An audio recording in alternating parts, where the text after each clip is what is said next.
Bismillahirrahmanirrahim. Assalamualaikum warahmatullahi wabarakatuh. Bersua dalam berita perdana malam ini, saya Razikin Abdullah. Saya Haryanti Jumetusin. Berita-berita utama malam ini. Hubungan akrab dan istimewa antara kerabat diraja negara Brunei Darussalam dan United Kingdom sudah terjalin sejak berkurun lama dan merupakan satu sejarah besar yang penting.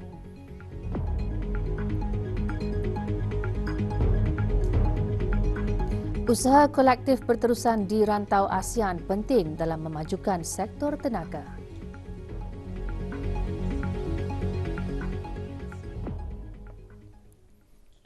Kebawah Dulia Maha Mulia Pada Kesri Baginda Sultan Haji Hassan Al-Bolkiah Muizzuddin Wad Daulah, Ibni Almarhum Sultan Haji Omar Ali Saifuddin Sadul Khairuddin, Sultan dan Yang di-Pertuan Negara Brunei Darussalam akan berangkat ke London, United Kingdom bagi menghadiri istiadat pemakaman negara bagi Kebawah Duli Yang Maha Mulia Pada Kesri Baginda Queen Elizabeth II, iaitu seorang ratu dan juga bonda, kepada Kebawah Duli Yang Maha Mulia Pada Kesri Baginda King Charles III, King of the United Kingdom of Great Britain and Northern Ireland. Istiadat pemakaman negara yang akan berlangsung di Westminster Abbey, London pada 19 September 2022 itu juga dijangka dihadiri oleh ahli-ahli kerabat diraja dan ketua-ketua negara dari seluruh dunia.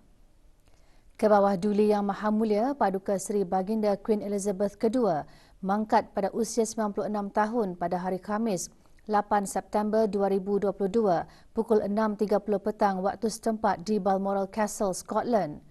Baginda merupakan pemerintah British yang paling lama memerintah dalam sejarah, iaitu menjangkau 70 tahun dan 214 hari bermula dari 6 Februari 1952 sehingga 8 September 2022. Kemangkatan baginda merupakan satu kehilangan yang amat besar kepada masyarakat antarabangsa AMNIA, termasuk yang berada di negara Brunei Darussalam.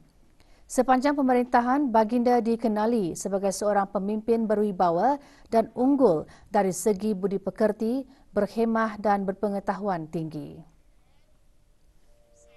Hubungan istimewa dan akrab antara kerabat diraja negara Brunei Darussalam dan United Kingdom sudah sekian lama terjalin sejak berkurun lamanya, yang juga merupakan satu sejarah besar yang penting dengan kedua-dua buah negara bekerjasama secara meluas, terutama dalam pelbagai bidang seperti pertahanan, pendidikan, perdagangan dan pelaburan.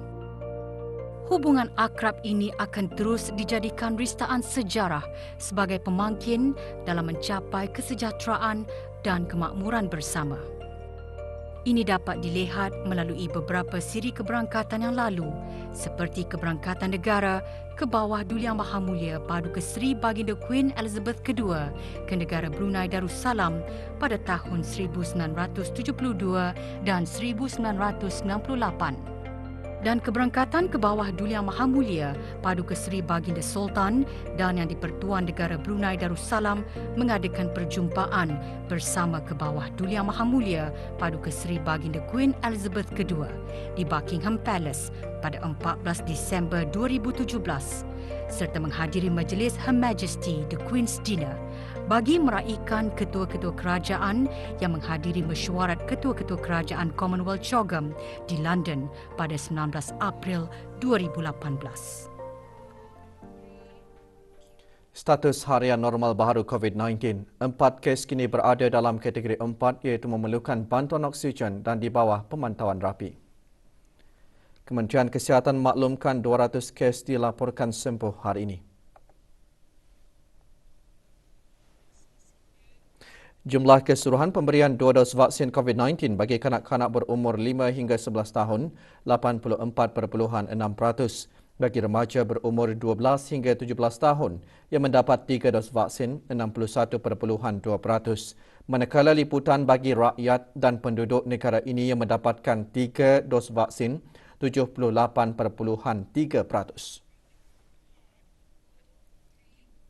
Kementerian Hak Ehwal Agama melalui Jabatan Pengajian Islam mengadakan majlis membaca surah Yasin dan tahlil bagi almarhum Sultan Haji Omar Ali Saifuddin Sadul Khairuddin almarhumah Duli Raja Isteri Pengiran Anak Damit dan almarhum Duli Yang Teramat Mulia Paduka Seri Pengiran Muda Haji Abdul Azim.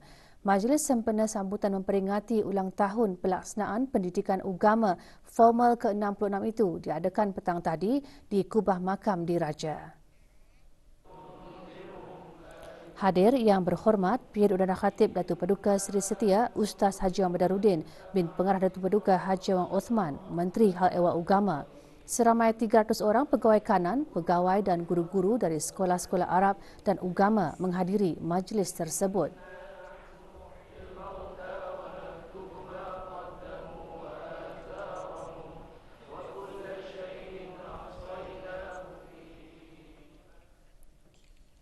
Usaha kolektif berterusan di rantau ASEAN penting dalam memajukan sektor tenaga termasuk inisiatif-inisiatif yang diterajui oleh negara Brunei Darussalam semasa menjadi pengerusi bagi Mesyuarat Menteri-Menteri Tenaga ASEAN kali ke-39 pada tahun 2021. Perkara tersebut dinyatakan oleh Menteri di Jabatan Perdana Menteri semasa Majlis Pembukaan Mesyuarat Menteri-Menteri Tenaga ASEAN AMEM kali ke-40 dan mesyuarat-mesyuarat yang berkaitan dengannya secara maya. Yang berhormat Pihindatu Lara Raja Major Jeneral Bersara Datuk Paduka Seri Haji Ong Halbi bin Haji Muhammad Yusof, Menteri di Jabatan Perdana Menteri, juga berkata salah satu pencapaian utama adalah pengesahan deklarasi Bandar Seri Begawan Joint Declaration of the 39 ASEAN Ministers on Energy Meeting on Energy Security and Energy Transition yang menegaskan pentingnya memastikan jaminan tenaga dan mempercepatkan peralihan tenaga serta kerjasama sektoral untuk sama-sama memajukan usaha pembangunan komuniti ASEAN, khususnya komuniti ekonomi ASEAN.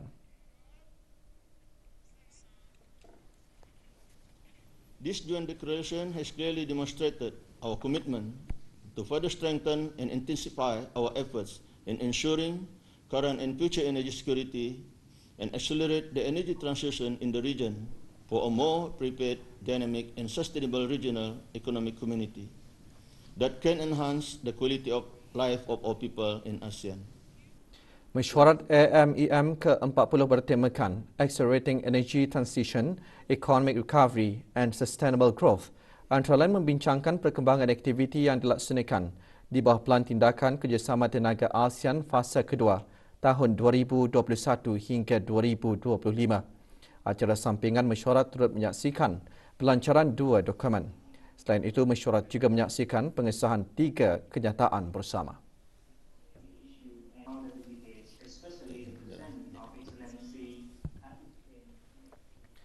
Akredi berpotensi dalam memudahkan pergerakan serantau terutama bagi tujuan perniagaan, profesional dan pelajar.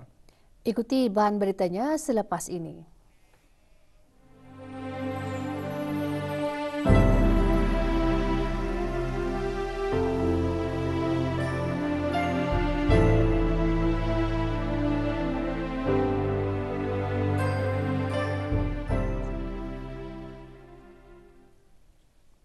...105 orang menerima anugerah semasa Majlis Anugerah Cemerlang sempena Majlis Convocation Universiti Teknologi Brunei UTB 2022.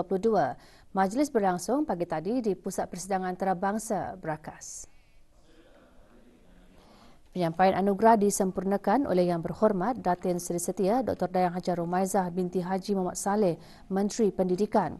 Dari jumlah tersebut, 54 siswazah menerima anugerah cemerlang, 43 orang menerima anugerah senarai dekan, 5 orang menerima anugerah kokurikular bagi siswazah dan 3 orang menerima anugerah projek tahun akhir bagi siswazah daripada pilihan orang ramai. Juga hadir Puan Terutama Yu Hong, Duta Besar Istimewa dan Mutlak Republik Rakyat China ke negara Brunei Darussalam. Saya akan mencuba untuk mendapatkan keputusan yang lebih baik dan dapat membawa nama baik UTB di dalam negeri mahupun di peringkat antarabangsa. I think the findings of the study are very important and can help a lot in optimizing future industrial projects in Brunei itself. Apa yang dapat saya berikan kepada UTB ialah memberi prestasi yang terbaik apabila berkhidmat di mana-mana jua agensi, sama ada bersama pihak kerajaan ataupun swasta.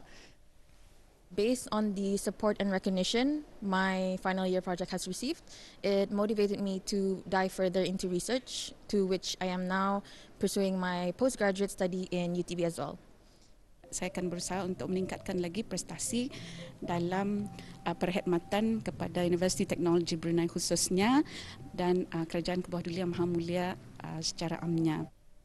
InsyaAllah saya akan berusaha lagi untuk meningkatkan bahagian penyelidikan di UTB dalam menuju wawasan Brunei 2035. Pratonton bagi ASEAN Digital Credential Platform atau ACREDI disampaikan semasa mesyuarat Menteri-Menteri Ekonomi ASEAN AEM, Majlis Penasihat Perniagaan ASEAN, ASEAN BAC yang berlangsung kemarin.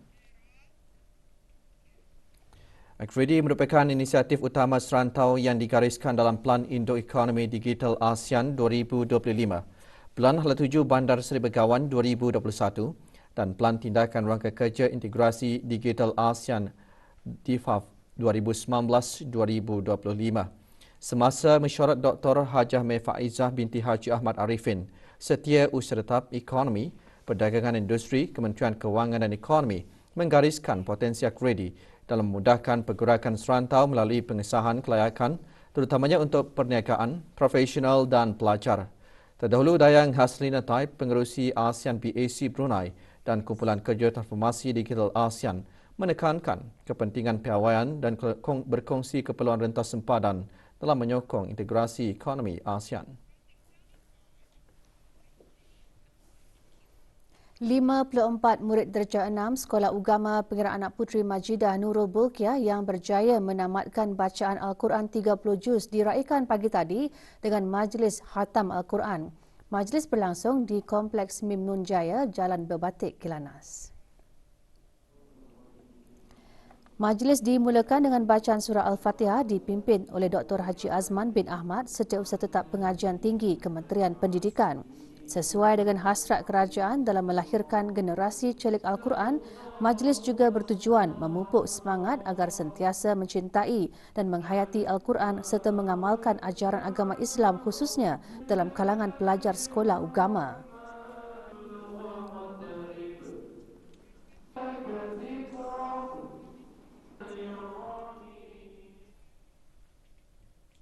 Bermula hari ini, pemakaian sungkup muka tidak lagi diwajibkan di dalam atau di luar bangunan. Bagaimanapun, pemakaian sungkup muka masih diwajibkan bagi individu yang mempunyai tanda-tanda jangkitan yang ada keperluan untuk keluar rumah. Nama, suruh kita pakai mask lagi. Tinjauan kru RTV pagi tadi mendapati orang ramai masih mengamalkan pemakaian sungkup muka di tempat-tempat awam, termasuk gedung-gedung membeli belah dan kawasan ramai orang.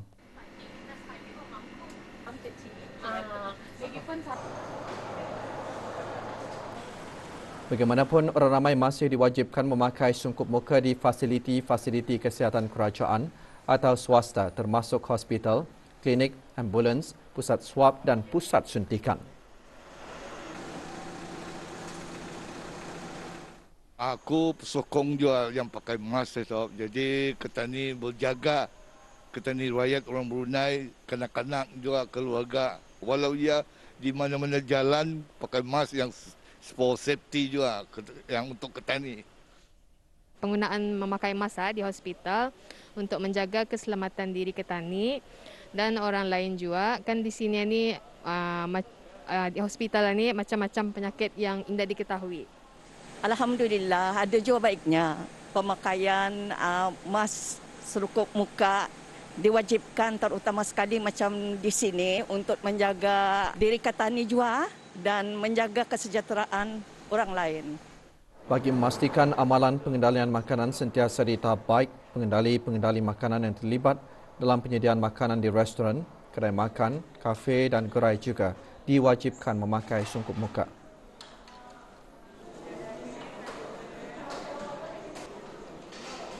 Bagi sembahyang fardu berjemaah dan sembahyang fardu Jumaat di masjid-masjid pula, penjarakan mengikut ukuran lebar tikar sembahyang bersize besar masih dikekalkan, manakala penggunaan tikar sembahyang sendiri adalah digalakkan.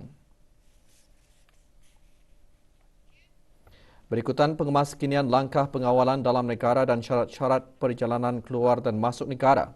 Waktu beroperasi pos-pos kawalan imigresen bagi laluan darat di negara ini dibuka dari pukul 6 pagi hingga 8 malam.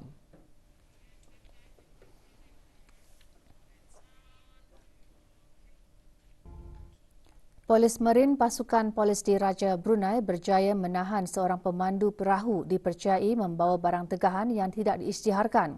Penahanan dibuat pada 13 September di kawasan perairan Jambatan Sultan Haji Omar Ali Saifuddin. Hasil pemeriksaan pelbagai barang tegahan ditemui berupa 12 kotak ayam serta 2 kotak ikan dalam keadaan beku dan mentah. Suspek merupakan lelaki warga negara asing berumur 36 tahun. Kes diserahkan kepada pihak Jabatan Kastam dan Eksais Diraja bagi siasatan lanjut.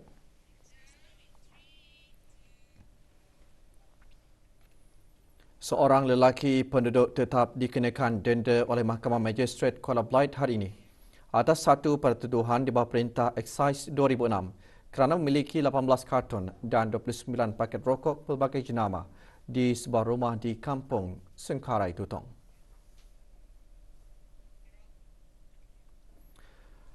Syafwan Hafizul bin Abdullah Hindri, 22 tahun, diberi tempoh sehingga 30 Mac 2023 untuk menjelaskan denda berjumlah RM16,650 atau dikenakan 16 bulan penjara jika gagal membayar denda tersebut.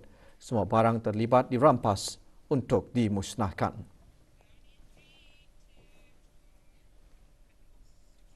Sebahagian jalan di Lebuh Raya Tunku di kedua-dua hala lorong kiri ditutup hari ini sehingga 14 Oktober 2022 bermula pukul 10 malam hingga 4.30 pagi.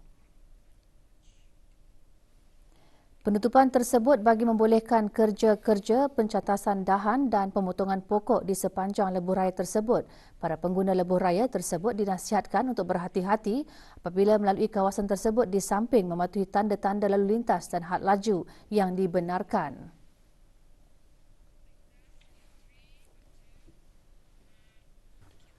Skuad bola sepak negara Brunei Darussalam bawah 20 tahun memulakan pusingan kelayakan kejohanan Piala AFC petang kemarin. Dalam perlawanan berlangsung di Stadium Dolan Omar Zakov, Kyrgyzstan, skuad negara tewas kepada Emirat Arab Bersatu 0-5. Perlawanan seterusnya menyaksikan skuad negara bakal berdepan Iran di tempat sama.